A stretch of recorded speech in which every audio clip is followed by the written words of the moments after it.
Recently on the bar exam, students have been saying, hey, there's a lot of questions both on the essays and the multiple choice dealing with the Confrontation Clause. Well, let's talk about the Confrontation Clause.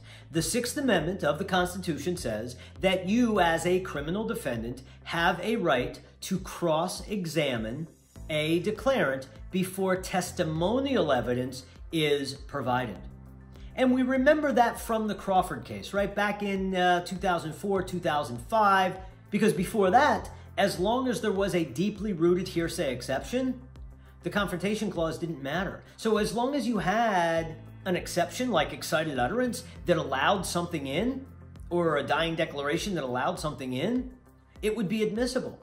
But Crawford said, wait a minute, if it's testimonial, there also needs to be, because we're in a criminal case, right? There also needs to be an opportunity to cross-examine the declarant, because credibility is like a really big and important thing that the jury needs to assess. So if we don't have the opportunity to cross that declarant, it's really prejudicial to our criminal defendant.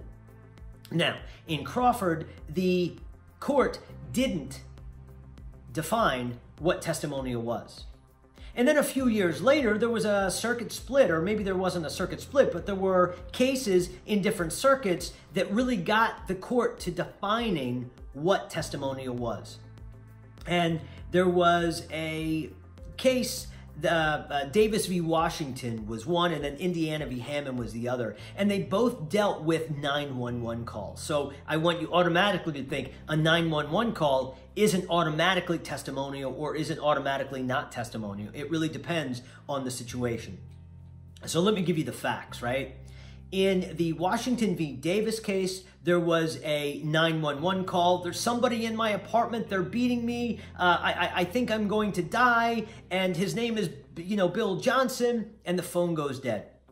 Well, the prosecution then, because we have an unavailable declarant, right, says, hey, this would fall under excited utterance or dying declaration or present sense impression. There's a plethora of exceptions that would allow it in.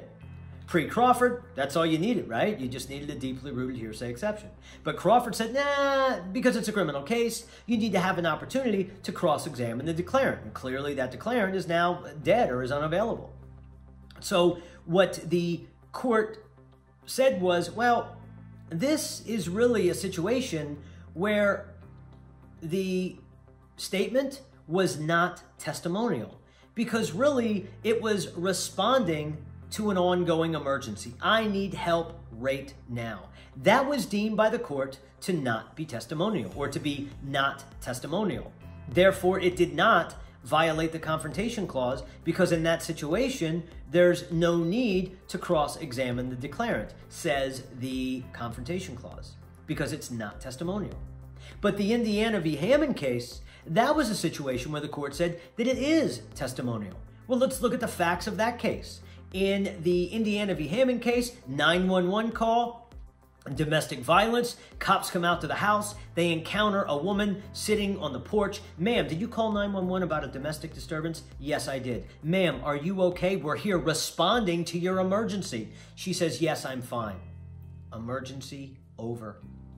Well, while you got us out here, says one of the cops, why don't you tell us what happened? And now, what are they doing? This is testimonial, because now, instead of responding to an emergency, they're building a case for later prosecution. So in the latter situation, it was testimonial. If that female declarant is now unavailable at trial, even though you have, she's still nervous, she's still excited, she's still startled, it's an excited utterance, it doesn't satisfy the Confrontation Clause because there wasn't an opportunity to cross-examine the declarant. So the 911 call nature is likely what you're going to see on the bar. Really think, are they responding to an emergency? Not testimonial? Allow it in.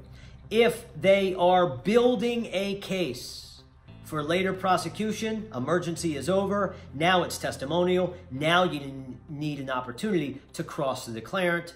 If not, the Confrontation Clause is likely to preclude the evidence. Confrontation Clause can be tricky. Think about those two scenarios, and I think you'll get those questions right, and you'll really set up an essay well.